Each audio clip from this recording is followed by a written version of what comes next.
काल एकनाथ खडसे यांनी जी पत्रकार परिषद घेतली त्यात त्यांनी माझ्याबद्दल एकदा नाही अनेक वेळा रेफरन्स दिला. विनयभंगाची मी खोटी केस त्यांच्यावर दाखल केली असा आरोप त्यांनी केला आणि ही केस मी फडणवीसांच्या सांगण्यावरून केली असाही त्यांनी आरोप केला. एकनाथ खडसेंना मला ठणकावून सांगायचं आहे की तुम्ही जी राजकारणातली घाण आहे ती तुम्ही जाणो, तुमचे फडणवीस जाणो, तुमचा भाजप पक्ष जाणो आणि तो राष्ट्रवादी पक्ष जाणो. मला त्याच्याशी काहीही घेणं देणं नाही. आज जो आमचा लढा होता 2011 पासूनचा लढा होता तो लढा फक्त आणि फक्त भ्रष्टाचाराविरुद्ध होता. मग मी तो अजित पवारांविरुद्ध दिला, गडकरींविरुद्ध दिला, खडसेंविरुद्ध दिला, भुजबळांविरुद्ध दिला, पण कोणीही माझा इतका छळ केला नाही जितका खडसेंनी केला. पुन्हा पुन्हा मला त्रास दिला गेला. 32 ठिकाणी माझ्यावर डिफेमेशनच्या केसेस केल्या 6 जिल्ह्यांमध्ये. एवढंच नाही, 2 FIR करून मला 16 वेळा औरंगाबादच्या खेपा कराव्या लागल्या त्या 2 खोटे FIR रद्द करण्यासाठी. तर खुनशी प्रवृत्तीचे हे खडसे इतक्या थराला जातील अशी मला कल्पना नक्कीच नव्हती. पण काल जे त्यांनी विधान केलं त्याच्याबद्दल मला हे खुलासे करावेसे वाटत आहेत. कारण आधी मी असं ठरवलं, खडसेंना जे वाटेल ते बोलायचं आहे, जे ते नेहमीच बोलतात, त्यांना जे वाटेल ते बोलायचं ते त्यांनी बोलू देत, मी त्याच्यावर बिलकुल रिॲक्शन देणार नाही. पण रात्री जेव्हा मी त्यांचं वक्तव्य ऐकलं तर खरंच तळपायची आग मस्तकाला गेली. त्यात परत आज सकाळी ते एका माध्यमाशी बोलताना परत तेच बोलले. म्हणून मी असं ठरवलं काहीही झालं तरी लोकांपर्यंत फॅक्ट काय आहे ते गेलं पाहिजे. फॅक्ट नंबर 1, पहिलं फॅक्ट हे आहे की 3 सप्टेंबर 2017 रोजी जो त्यांचा वाढदिवस असतो त्या वाढदिवसाच्या सभेत त्यांनी माझ्याबद्दल अतिशय खालच्या दर्जाचं, असंस्कृत, असभ्य, अश्लील असं वक्तव्य केलं. आणि हे जेव्हा मला तिथून फोन आला तेव्हा मी त्याची जी ऑडिओ आणि व्हिडिओ आहे ते मिळवण्याचा प्रयत्न केला. 7 तारखेला माझ्याकडे सकाळी ती ऑडिओ आली आणि व्हिडिओ आला आणि ताबडतोब त्याची CD बनवून मी वाकोला पोलीस स्टेशनमध्ये गेले. कारण ते इतकं खालच्या दर्जाचं ते बोलले होते की मला तो राग सहन झाला नाही. आणि मी वाकोला पोलीस स्टेशनमध्ये जाऊन त्यांच्याविरुद्ध FIR केला. ती FIRची कॉपी ही याच्यात सरळ सरळ दिलेलं आहे की 509 खाली मी त्यांच्यावर FIR केला. तर आता 509 म्हणजे काय? It is a word gesture act. whoever intending to insult the modesty of a woman utters any words, makes any sound or gesture or exhibits any object intending to outrage the modesty of a woman. आणि exactly त्यांनी तेच केलं. त्यांना वाटलं मी काय फार छान बोलतोय आणि त्या सभेत ते जे बोलले ते इतकं असभ्य होतं की छत्रपती शिवाजी महाराजांच्या महाराष्ट्राला हे शोभेसत जराही नव्हतं. आणि सगळ्या स्त्रियांविरुद्ध जे छत्रपती लढायचे आणि त्याची नखाची सुद्धा सर नसलेल्या या लोकांनी त्याची इतकी घाण त्यांनी जे बोलले ते मला बिलकुल राहवलं गेलं नाही. मी म्हटलं या अशा नेत्यांना, कारण कोण देतं हो यांना ही ताकद?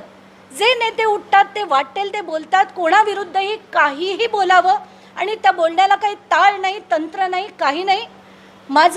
म्हणून मी ठरवलं या व्यक्तीला आता आपण धडा हा शिकवलाच पाहिजे. म्हणून मी तो FIR केला. त्यानंतर मला असं सांगण्यात आलं की तो FIR आता शिफ्ट होऊन जळगावात नेला गेला आहे. मुक्ताईनगरहून काही पोलीस अधिकारी माझ्या घरी आले. त्यांनी माझा जबाब घेतला.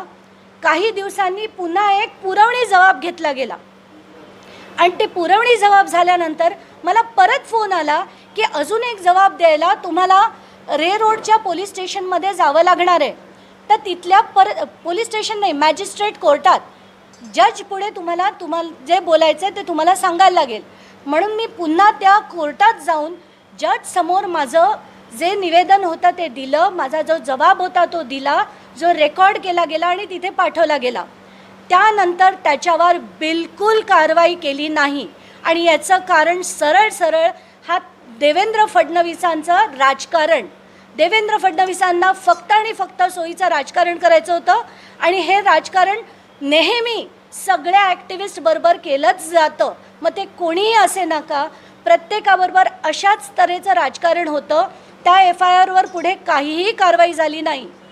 आता जे काल त्यांनी विधान केलं, काल ते म्हणाले की त्या, आणि एक तर ते बोलताना इतकं घाण बोलतात की म्हणजे ऐकूनच माणसाचा संताप होतो.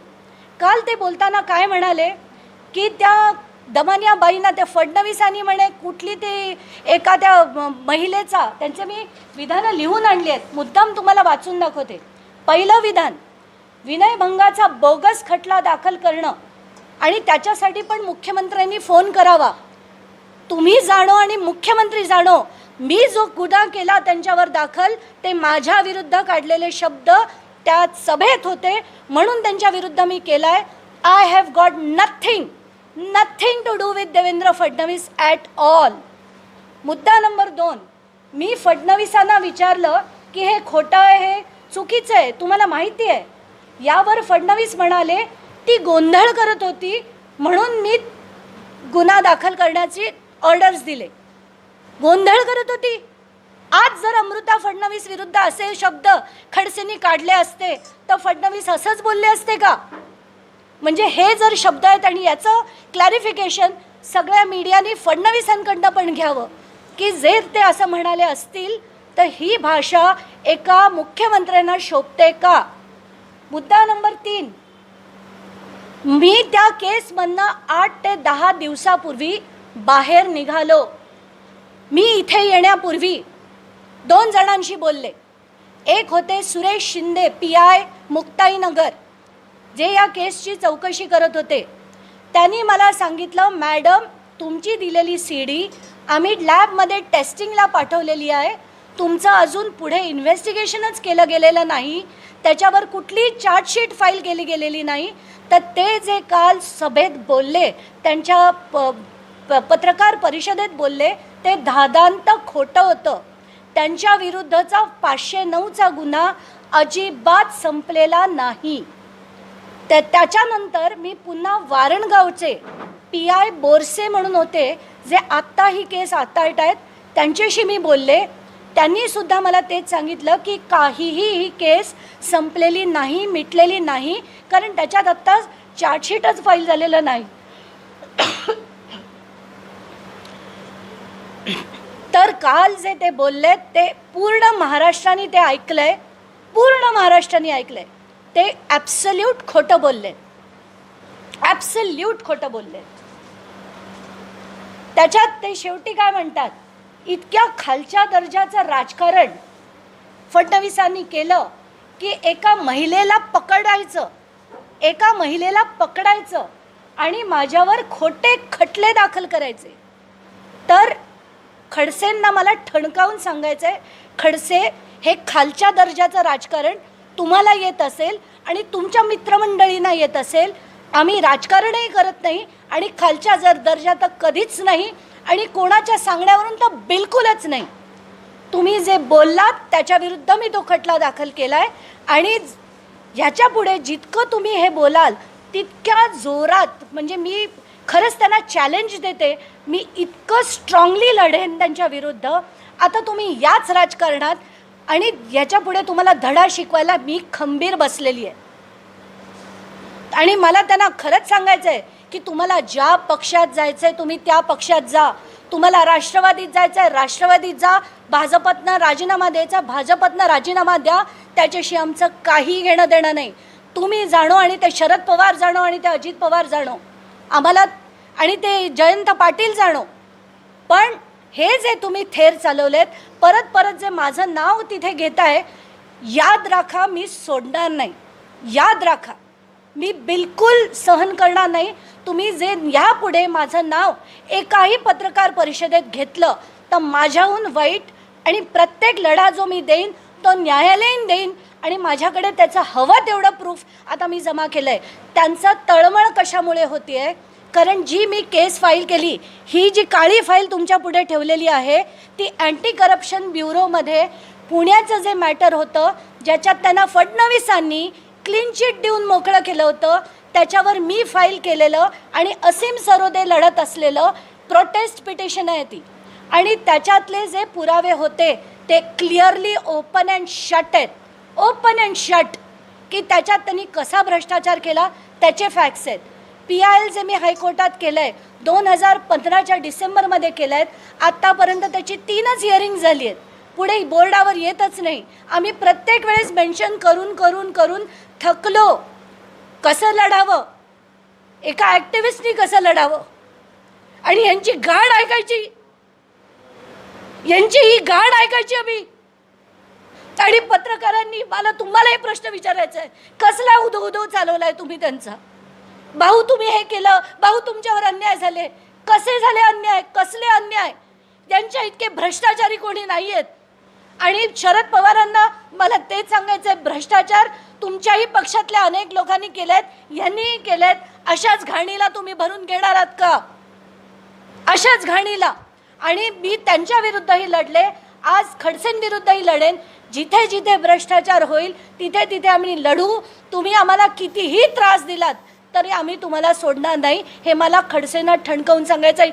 यापुढे एकनाथ खडसे, तुम्ही जर कुठल्याही पत्रकार परिषदेत, TV च्या बाईट्समध्ये माझं नाव परत जर घेतलं आणि माझ्यावर कुठले गलिच्छ आरोप केलेत तर मी तुम्हाला बिलकुल सोडणार नाही. आणि ही जो 400-509चा जो खटला होता तो बिलकुल संपलेला नाही. तुम्ही सगळ्यांपुढे खोटं बोललात आणि हे खोटं आता पूर्ण महाराष्ट्राने ऐकलं आहे काल. आणि त्याचे पेपर्स मी लवकरात लवकर बाहेर काढते. आता ते काय बोलले आणि कसं बोलले हेही मला तुम्हाला दाखवायचं आहे. बाईसाहेब 2 मिनटं जरा थांबा. आता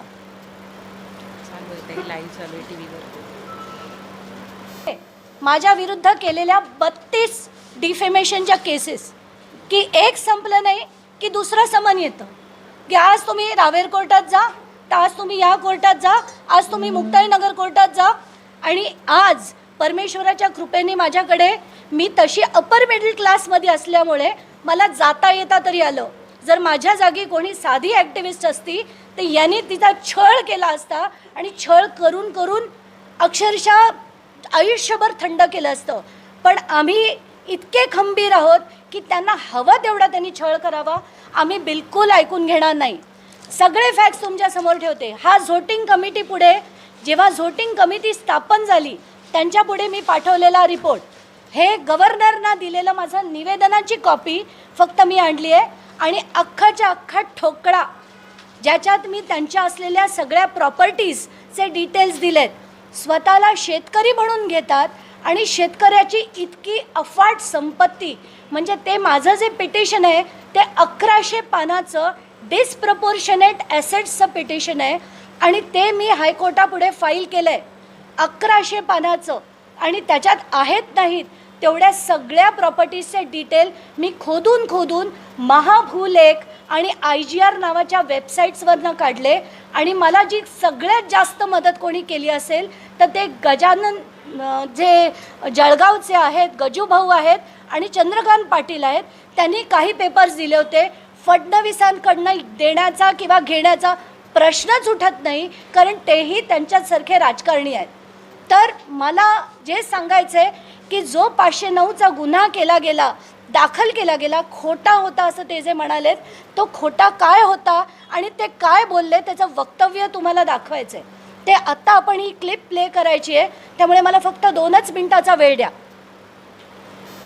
चित्रा वाघ होत्या, नीलम गोरे होत्या आणि त्या सगळ्यांनी माझी बाजू घेऊन त्या अगदी पोटतिडकीने लढल्या. त्याच नीलम गोरेना आणि त्याच चित्रा वाघना मला आज विचारायचं आहे.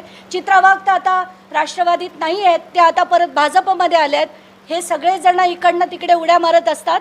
पण नीलम गोरेंना मला हा प्रश्न विचारायचा आहे की तुम्ही पोटतिडकीने लढलात आणि अंबा या शब्दाचा तुम्ही त्या माझा विशेषमध्ये जो एक्सप्लेनेशन तुम्ही दिलं होतं आणि त्याच्यावर जे तुम्ही बोलला होतात ते आज तुम्हाला आठवत नाही का? उद्धव ठाकरेंना हे कळत नाही का? मोठा आवाज करा.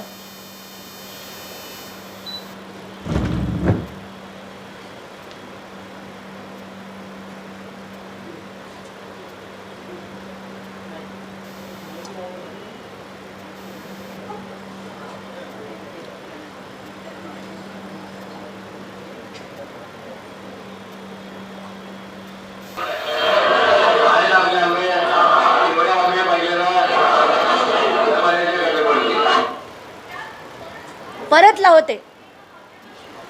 हे काय लावलंय?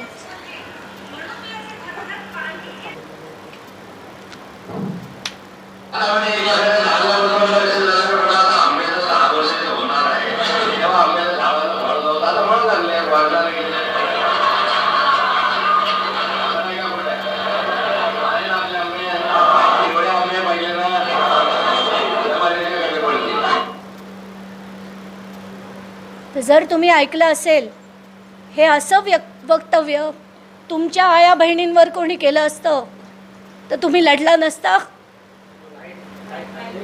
लढला तुम्ही.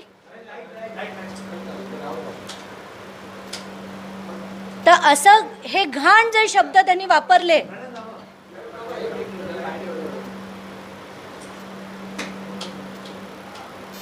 हे जे घाण शब्द त्यांनी वापरले, याच्या विरुद्ध लढणं गरजेचं नव्हतं का? याच्या विरुद्ध FIR फाईल करणं गरजेचं नव्हतं का? हा गुन्हा खोटा दाखल केलाय का? आणि आता तू दुसरी ती क्लिप प्ले कर. आशिष, जी मला ती रश्मी पुराणिक प्रश्न विचारत होती तेही क्लिप प्ले कर. तेव्हा मी मुद्दाम सांगितलं होतं की मी याच्या पुढे जे लढेन ते पहिलं देवेंद्र फडणवीस माझे रिस्पॉन्डेंट असतील, दुसरे देवेन भारती असतील. कारण या सगळ्यांनी 2 दिवस आम्हाला छळलं तो FIR करण्यासाठी. आणि 100 कार्यकर्ते होते आणि आम्ही बाहेर ठिया मांडून बसलो होतो, म्हणून त्यांना ते जबरदस्तीने करायला लागलेलं. ही क्लिप प्ले कर.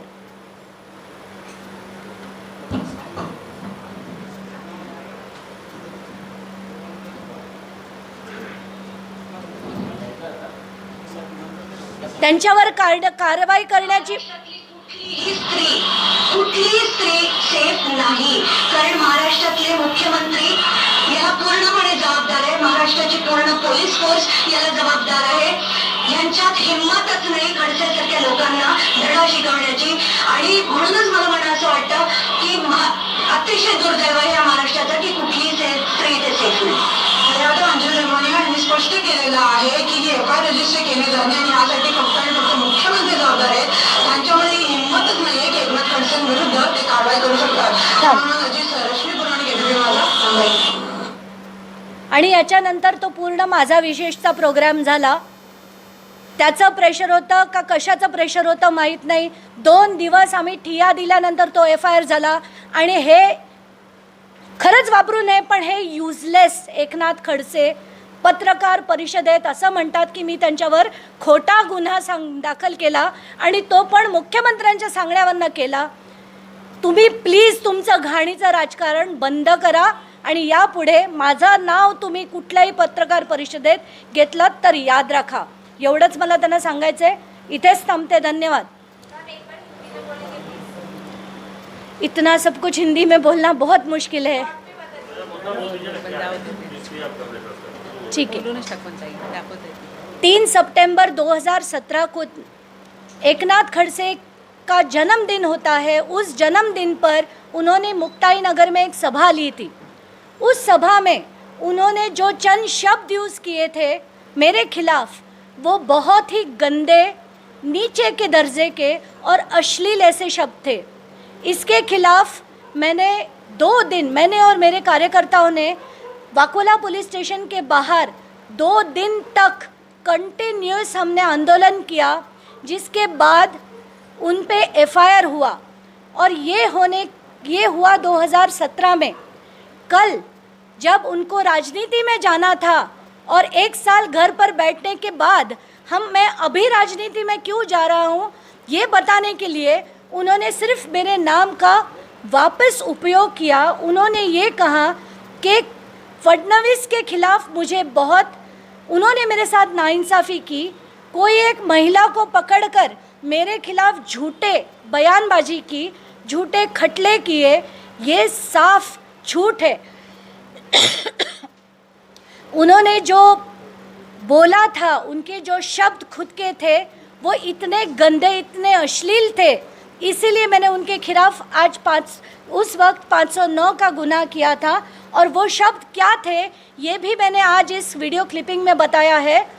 पहली बात ये थी, और दूसरी बात ये थी कि कल उन्होंने प्रेस कॉन्फ्रेंस में ये कहा कि उनके खिलाफ ये जो मुकदमा चल रहा था उसमें से वो बरी हो गए हैं। ये बिल्कुल झूठ है। उस मुकदमे का तहकीकात आगे हुआ ही नहीं है, चार्जशीट फाइल हुई नहीं है। ये मुझे वहाँ के जो तहकीकात करने वाले अधिकारी जो थे, वारंगांव के बोरसे जी और मुक्ताई नगर के सुरेश शिंदे जी से मैंने अभी बात की। वो क्लिपिंग भी चाहिए तो मैं आपको सुना सकती हूँ।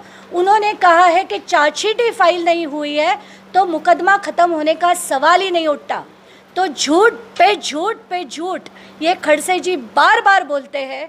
और आइंदा से मैं उनको वार्न करती हूँ कि एक भी बार अगर उन्होंने मेरा नाम किसी प्रेस कॉन्फ्रेंस में लिया या किसी भी टीवी बाइट में दिया तो मैं उनके खिलाफ जो सिस्टमैटिक डिफेमेशन है, ऐसे नहीं कि मैं किसी कार्यकर्ता को बुलाकर उनको बोलूँगी कि इनके खिलाफ फाइट करो, जैसे उन्होंने मेरे खिलाफ 32 जगह पे किया है, 32 कोर्ट्स में किया है, वैसे मैं नहीं करूँगी। मैं खुद उनके खिलाफ लड़ूंगी और कोर्ट की बैटल दूंगी जब तक उसमें फैसला नहीं आता।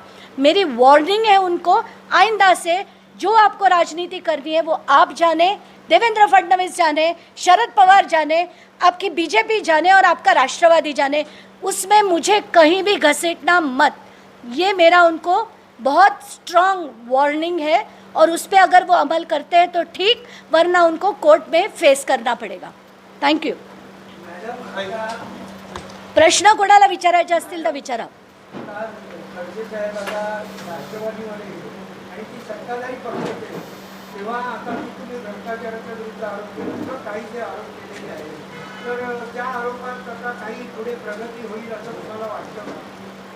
तुम्हाला पहिलं तर तेच सांगते की आत्तापर्यंत जे भ्रष्टाचाराचे आरोप केले, मीच नाही माझ्यासारख्या असंख्य लोकांनी केले, त्याच्यात पुढे काही झालंय का? त्याच्याचमुळे तर आमच्यासारख्यांना आता लढावंसं सुद्धा वाटत नाही आहे। कारण मी लढले अजित पवारांविरुद्ध, गडकरींविरुद्ध, तटकरेंविरुद्ध, खडसेंविरुद्ध, भुजबळांविरुद्ध। तर फडणवीसांना फक्त खडसे सोयीचे होते म्हणून त्यांना बाजूला केलं, पण बाकीचे सगळे लोक आज परत आलेत आणि त्याच फडणवीसांनी अजित पवारला सुद्धा परत घेऊन ते राजकारण करायला तयार होते। म्हणजे सिंचन घोटाळा जो आम्ही इतका वेड्यासारखं त्याच्या विरुद्ध लढलो, त्याच्यातही त्यांना क्लीन चिट दिली गेली। त्यामुळे अजित पवार परत उपमुख्यमंत्री झाले, खडसे भुजबळ पुन्हा आले राजकारणात, तटकरे पुन्हा झाले, आज गडकरी मंत्री झाले आणि आम्ही तिथल्या तिथे आहोत आणि आमचा लढा तिथल्या तिथे आहे। याच्यातनं पुढे काहीच साध्य होत नाही आहे।